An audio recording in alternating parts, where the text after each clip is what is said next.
House. So we have a new show that we're going to be reviewing called Summer House, Martha's Vineyard.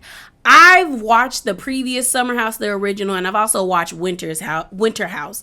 So I know what this show gives. It's just a bunch of people in their 30s, maybe late 20s, mid 30s, and sprinkle in somebody in their 40s. A couple people in their 40s. All people who are professionals that go to a summer house, get lit, get wasted, and have a good time during the summer. So that's what it gives. That's what it gives. So I'm excited for this show. I hope it doesn't get the family karma treatment, because family karma didn't even deserve what happened to them, because they just canceled that show for no reason when it was really a good show and they had 3 seasons. So I'm hoping they don't do that to this show. I hope it stays and these people who are a part of this show are able to benefit off of the show in positive ways. So let's get into it. So episode 1. I've never been to Martha's Vineyard, but I've known people who have vacationed there, and I also know about the history of Martha's Vineyard because I like watching documentaries. So I've seen documentaries about it. So the history stuff that they were giving, I thought was really nice, especially like when you know the history of Martha's Vineyard, like they said, is because white beaches didn't want black people on there. So black people said, you know what, we gonna have our own, and they created Martha's Vineyard, created the town, and it was a very affluent black town. It still is to this day.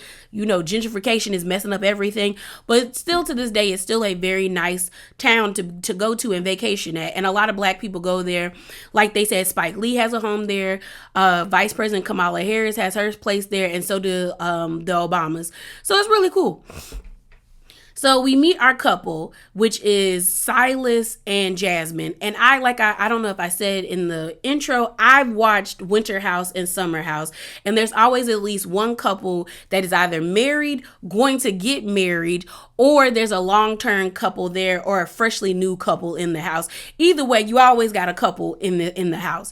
So Jasmine and Silas, we found out, met at the Vineyard, fell in love, had a whirlwind love affair, and ended up getting married in June of 2022. So they haven't even been married for a year.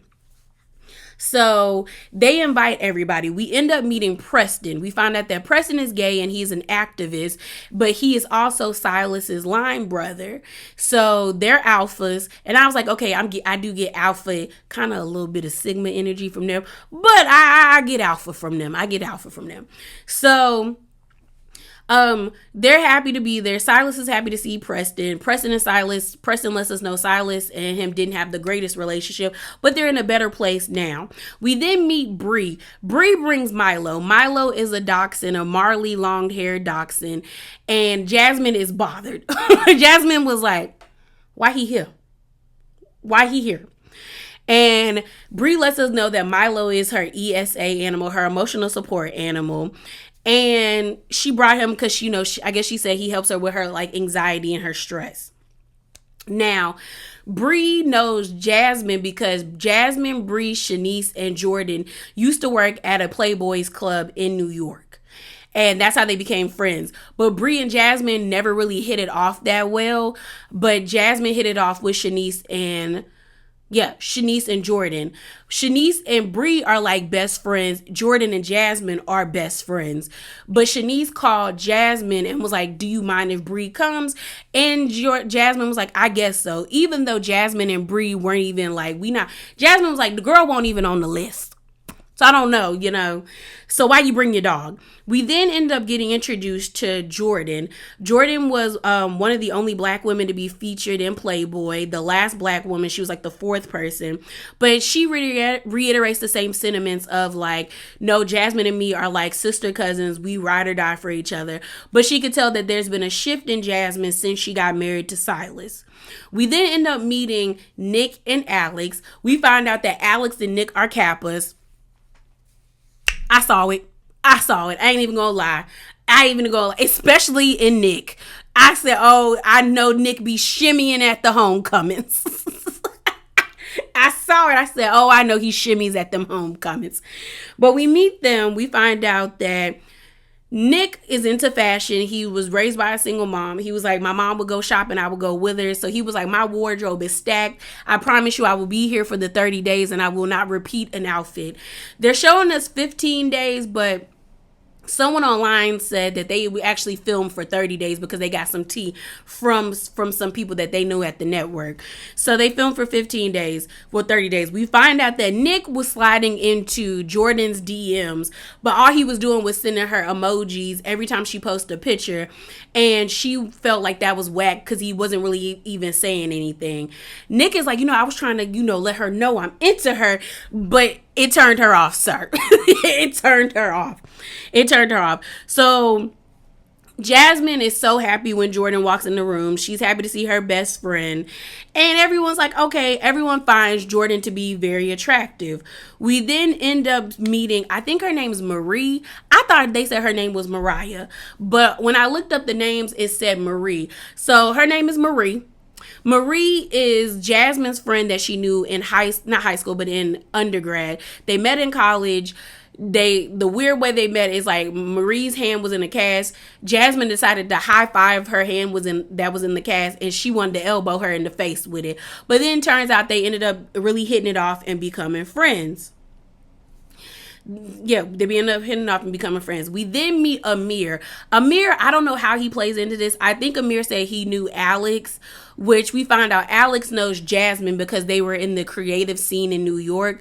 But I don't know how Amir knows everybody, but he here. We found out Amir is mixed. He is Lebanese and black, and he's excited to be at the Vineyard because he didn't grow up with his black side. His dad wasn't a part of his life, but his mom was, so he knows how to speak Arabic, and he knows a lot of Lebanese traditions, but not black traditions. So he's just excited to be in a town that is rich with black American history. So we see Amir got the eyes for Jordan. Jordan kind of feeling him too, just a little bit, but she not trying to give him too much. We see the guys going through all the rooms, and they're all looking at the rooms. Everyone's picking their rooms and stuff like that. And we find out that Amir calls dibs on Jordan. I said, first of all, you can't call dibs on someone if they not giving you like the vibe. But we also know that Nick likes Jordan too, and Nick is like, okay, it's cool, I'm gonna let him have it, you know what I'm saying. Preston goes into the truth booth where they have their own confessional in the house, and Preston said he noticed the vibe between Amir and Jordan. He said he wasn't gonna stir the pot, but then walks into the kitchen as they have like a private chef coming to cater the event, saying Jordan and Amir are about to go bang it out. Just being messy. We also have them sitting down to eat dinner. So we're missing like I think 3 other people, but they're all sitting down. They all start to talk about what they want to get from the experience of being in Martha's Vineyard. Jasmine, I think, is working on overtime to be the glue of the group, which technically she is because everyone is there by way of her or Silas. But is she laying it on too thick? She laying it on a little too thick, and it's just kind of turning a little people off. You got Marie being like, girl, you've only been to Martha's Vineyards twice, so stop trying to act like you and your family vacation here. And they're cracking jokes about her. Everyone's sitting at the table, and then they get on the topic of black excellence because they're all cheersing to like drink, they were drinking whiskey, and Bria goes, oh, let's cheer to black excellence. And that's when Preston is like, that phrase makes me cringe. So then he goes on to speak about how, black excellence to me is my mom. Like, she was a single mother of 3 kids, and she made it work, and without really having any advanced education. And he just says, like, when people say that, it gives the air of like you're trying to align yourself with like elitism, like white elitism, white supremacy and stuff like that. And I got what he was saying because I had the same conversation with the diva. Shout out to Erica De Niro. She back online, so she just posted her Real Housewives of Atlanta thing, her review, so go check it out. But her and I had a conversation on Twitter where I was like, we were talking about the whole Ebony K. Williams thing, and I said something to the effect, if I'm remembering correctly, where I was like, a lot of people don't like being called average or basic or mediocre because they feel like they are giving their best. And the downside of that, or the bad, or the kickback of that is like sometimes you realize that your best to other people is mediocre or is average or is basic. So when we think of black excellence, we have to change it. And she even said that like he was like, people see those words as negatives because people put negative connotations around them. And I think that's what Preston was saying. Like, we put so much behind black excellence that when we do see what it is, because it doesn't look like what we have in our head because we've aligned it with elitism, we kind of just push away people who actually are black excellence, like he said, his mom, who made a way out of no way with having minimal education, and look, her kids are still successful and she's doing all right for herself. That in and of itself is black excellence, and that's what he was trying to say, and everybody gave him the room to speak about it. So after they have that conversation, we end up seeing everybody getting into the hot tub. They start playing like Drink or Dare. I think Nick kicked it off by saying to Amir, kiss somebody you find attractive in the pool. And Amir kisses Jordan on the cheek. Then they ask the same question to Alex. Alex kisses Jordan on the cheek. And Jordan is like, can y'all come up with something else? Like, ask me a different question. I'm not just pretty. Give me something else. So then someone says, I think Preston tells Maria to give Nick a lap dance. She just shake her booty in front of him and get back in the pool. And Preston's whole thing was like, I was trying to see her loosen up, but I guess we ain't get it. Nick is like, how you get me ready and you ain't give me nothing? So then they all freak out because a frog jumps in the pool. And I think Alex ends up like, getting it out of the pool. But they're all laughing. Before that happens, we have a weird situation between Bria and Jasmine where Jasmine tries to tell Bria like, oh, you're not trying to hook up with anybody at the house. And Bria's like, girl, I'm wifed up. And Jasmine kind of tries to downplay Bria's situation, which I'm like, that was wrong on Jasmine's part because she moved across the pond to be with that man. So clearly it's serious. It has to be serious for you to uproot yourself and go across the sea. But Jasmine's whole thing is like, Bria be talking to different people she moves so quickly that I bet you next season or next year, she gonna be talking to somebody else. So I'm just trying to help her out. No, girl, you being shady and let it go. The lady says she already wifed up. Let her be wifed up. But it's the next day. It's day 2 of them being at the house. And they're at the house. I rocks with Nick because Nick was cleaning up. I can't live in no filthy house. We see him with the trash bag throwing the things out. I keep it clean. That's how you get bugs. So I rocks with Nick. We end up seeing Silas, we find out he's in finance. He's working. He was like, I'm here on vacation, but I still got to work. That's the benefits of being remote. You could go anywhere. We end up seeing Marie and Jasmine be like, yo, we should go right before we try to indulge in the day. And we find out that they have a show that they're trying to write for. It kind of gave Insecure vibes, where we find out that Jasmine was in New York. She told Marie to come up to New York, I guess to help her pay her bills, but she got evicted. So they ended up living in their car for a few months, and eventually they got back on their feet, but they want to make it a movie. Not a movie, but a TV show. They even showed clips of the pilot, and the pilot actually looked interesting. So hopefully they get it off the ground. So they're sitting down to do their thing, and before they can even get settled, it's all this dog hair on the bed. And I thought the dog peed on the chair because she sat down, and then when Jasmine got up, her butt looked wet. It looked like she had a wet stain. And I was like, I hope that dog did not pee on that couch. And Bria did not tell nobody. So Jasmine's getting frustrated. Marie is getting frustrated because Jasmine's like, it's all this dog hair. And Marie was like, well, did she tell you? No. Oh, no. Before that, Jasmine goes to Marie after she gets duct tape to get the hair off the seat. And she's like, Bria, your dog is shedding everywhere. Bria's like, I can't do nothing about that. I was like, that's a lie. That's a lie. You can. You absolutely can. I worked at a pet store for almost a year, almost 2 years.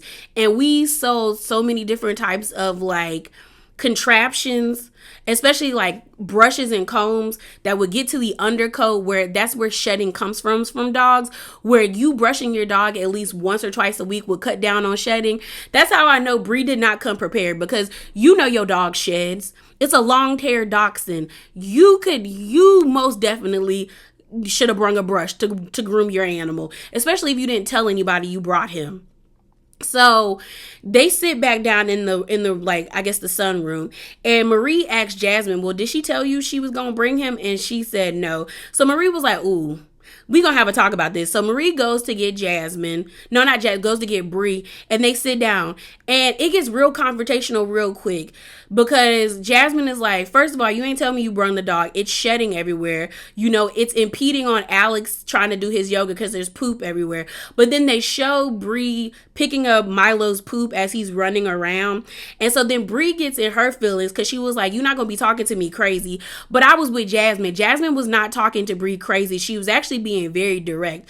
And then Brie is like, you're not being considerate because I told you he was my emotional support animal. And I was with Jasmine. I'm emotionally distressed by this conversation. So then Preston tries to jump into the conversation and be like, well, Brie just found it to be inconsiderate, and she wanted a heads up that you were bringing Milo. So then she gets up, like Brie gets up, and she gets upset, and she leaves the room because she was like, she doing too much. Brie low-key is violent, because you then see Jordan, and I think who else was in the kitchen? It was Jordan and I think Alex in the kitchen. And she was like, I'm going to smack Jasmine in the face, because she felt like Jasmine was talking to her crazy. And I'm trying to figure out, for this to be your emotional support animal, and mind you, anxiety shows up in people in different ways. You mad aggressive, sis. I'm sorry. Like, when they showed the trailer at the end, you was already going off on your best friend Shanice. Then you threatened to hit somebody. Now you threatened to hit Jasmine. And it's like, you were being inconsiderate. I do think Jasmine is doing a lot, but like, if she's picking up after the dog, because that's the thing that would bother me. If there's doo-doo outside and you're not picking up after him, I would be in my feelings. But we see Brie picking up the poop, but it was still inconsiderate. Emotional support animal or not, for you not to tell them that you were bringing him. If you really wanted him to be there, you would have told them beforehand before popping up with him. That's like you bringing a +1 to a party and nobody made accommodations for that person because they weren't supposed to be there, because you didn't give them the heads up. That's that. And you did escalate that situation, because Jasmine really wasn't talking to you crazy. She pretty much just said like it was out of pocket. But everybody is upset with Jasmine, because I've seen a lot of people say that they feel like Jasmine's a mean girl. I don't think she's a mean girl. I think that she's trying to cement her position as like the glue of the group. And actually, like she said when she had a conversation with Brie, if the party goes off, like if a trip is good, everyone's like, yay, Jasmine. But if it goes bad, it's boo Jasmine, because me and my husband are the host, and she just wants to make sure everything goes smoothly. So then you got Brie walking around asking everybody, like, are you okay with Milo being here? Are you okay with Milo being here? And everyone's like, yeah, pretty much. Yeah, we're cool with Milo being here. I think they were like, yeah, he's not really in the way. So it kind of makes Jasmine look bad, because it's like, you're the only one with the issue for him being here. So we then see Bree sitting on like a beach chair by the pool, and she's talking to Simon, her boyfriend. And pretty much she was like, I feel like Jasmine's been coming at me. She was being disrespectful about my relationship. Now she's being disrespectful about Milo. And I just feel like she's coming at me. And Bree says, well, Simon centers me and he lets me see the bigger picture. My thing is, sis, you were inconsiderate for bringing your dog and not telling nobody, because you don't know if people have allergies, and you don't know if people are comfortable or afraid with your animal. So it would have been in your best interest to give people the heads up, emotional support animal or not. And I have friends who actually do have emotional support animals, who have got them registered. So it's kind of like they let people know they have animals before they go places. And you could do the same. You're not above that, because he's there for you. So we then see a scene with Alex, Amir, and Jordan, where Jordan lets them know she's celibate. she's celibate, and that she wonders, like, oftentimes when she's in relationships, if guys really want to be with her, are they with her because of Playboy? I was like, I didn't even know who you were before then, so I kind of feel like you thinking too much of yourself. But then again, if you in that type of lifestyle and that's how people associate themselves with you, that would make sense. But I'm just kind of like, okay. But she says she's celibate, which is her right. Alex is like impressed because he said he went through his journey. Amir is more like, girl, no, because I needs it. Okay, I needs it. So I was like, Amir, then don't talk to her, because if she's celibate, you shouldn't want to like impede on her journey. So we then have this scene with Preston and Jasmine sitting at the kitchen table, where Jasmine act like she didn't see Bria, because I don't know how you didn't see her, because we see Nick sets up Jasmine in this like massage feet kind of thing that he brung with her that's supposed to like help relieve pressure in your legs. And Jasmine is like, I feel like Bria was real difficult in that conversation and she came at me. So then Bria makes her presence known and Jasmine's like, oh, hey girl. And Jasmine tries to avert the conversation, but they end up having the conversation. And Jasmine was like, I'm sorry if I made you like feel disrespect, but I didn't mean that way. Bria says, well, I'm sorry I brung Milo and didn't tell you. But in the confessional, Bria is like, I don't think this is sincere because she got caught. And I'm like, Bria, you're wrong. You brought the animal and you didn't tell anybody. What you did was an inconvenience. Now, I do agree that Jasmine was being disrespectful, trying to hook you up with people when you do have a boyfriend. That was out of pocket and out of line. But I guess there's some tension between them. A lot of people are saying that they feel like Jasmine is jealous of Bria because I guess, their lives kind of mirrored each other before, Jasmine became homeless and, Bria is able to live this lifestyle. Like she's living overseas with her man and she's living this posh lifestyle while Jasmine seems to be like struggling. I don't know about that. I do feel like it's a weird vibes between Jasmine and Bria, but I also feel like what Bria did was an inconvenience. And even though Jasmine has been being kind of weird, it's still like, just because you're weird doesn't mean you're wrong. Like I would have told her, girl, you should have told me beforehand. Just because that animal, like you should have told somebody. You were inconsiderate. Just take that L, Bria. Take it. We then see Jasmine in the truth room where she said, she feels like Bria is triggering her survival mode, where she feels like she has to be like, protect herself when she was living in her car. And it's just triggering to have that girl around. Everybody get ready to go like out to dinner. They're all wearing white. Everybody looks good. We see them in separate cars. We see Preston, Nick, Marie, Amir, and Alex in a car together, and they're talking about the history of Martha's Vineyard and explaining it to them, because they were like, there's no red lights here and no stop signs. They thought they was back in the South, because we know Martha's Vineyard is in Maine. And they start to tell the history to Amir about Martha's Vineyard. In the other car is all the ladies and Sal. They all sit down to have dinner. We see Amir trying to make his move on Jordan by giving her his jacket, because she was like, are you cold? No, Amir's like, are you cold? And she's like, a little. And he's like, I got you. So they start talking, and then Jasmine is trying to play hostess with the mostest, where she's like, you guys, is anybody feeling anybody? And everyone's like, dang, y'all, stop trying to match people up together. Let's just have a good time. So then Jasmine ends up saying like, hey, why don't we go around and tell each other like, trying to do an icebreaker, like what do we do for a living and like what we're trying to accomplish in our careers. And then Jordan was like, can we not have writing prompts? Like, can we have the conversation flow naturally? Which is understandable, because after a while doing icebreakers over and over would get tiring. But I was just kind of like, well, none of y'all was talking. So they're sitting at the table, and I think Sal brings up about, Jordan and Jasmine living the party girl lifestyle, and how he would call, because he is in the reserves, how he would call Jasmine and they be out like 3 and 2 o'clock in the morning. And Alex says Jordan does give toxic friend, and everyone was like, and Jordan was like, no, toxic friend. I think he meant to say party friend, because then he was like, oh, I'm playing. But I was like, no, you not, Alex, you're not playing. So then they started talking about Sal. call, and how he was uncomfortable with Jasmine being out all hours of the night because he would call at 3 o'clock. Bree chimes in and she was like, in New York, the party don't get started till like 1 a.m. Then you got Nick being like, what's the issue with her being out with her friends? Like, it's not that deep, bro. Then Jordan starts to say, like, I take my safety and my friend's safety very seriously. Us being out, it's not like we out like talking to guys. We're out and it's an open bar, because Sal brings up about the open bar.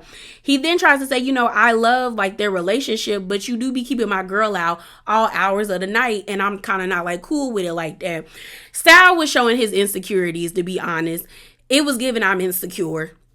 It was, and I'm uncomfortable with your relationship with Jordan. You got Nick in his confessional being like, bro, they've known each other longer, and that's her, like, her girlfriend, like her sister. You might want to tread lightly. Jordan is in her confessional like, you don't want no smoke with me because I'm with all the smoke. Then you have Preston speaking up where he's like, I date men. So this whole situation, it kind of doesn't make sense to me. I think men at times are too overprotective, even if they're showing it from a loving way, and it gives very toxic masculinity, and it's not really needed. So then they kind of end the conversation there after Preston gives his speech. And I'm interested. I'm interested in seeing like where they go from this. I will say Sal is giving like he's insecure and a little like controlling. But then you got like the people like, I think Jordan or one of them said like, you act like she has a curfew. And Jasmine really piped up and said, I don't have no curfew. Don't nobody give me no curfew. And Sal was like, no, she don't have a curfew. I just think he's uncomfortable with her being out late at night. And then he's not there. And it's like you getting drinks with your best friend. You still living this single girl lifestyle, but you're married. And oftentimes that's a hard transition for people, especially, it's just hard. It's hard. But I also think it's because they haven't known each other for that long. I think Jasmine said they only knew each other for like 6 months and then they got married. So of course he does not understand, or he's not fully adjusted to the dynamic between Jordan and Jasmine. But that's on them. And they're going to have to figure it out. But this was a good first episode. So yeah, y'all. Remember to be bravely authentic and hop down in them comments below.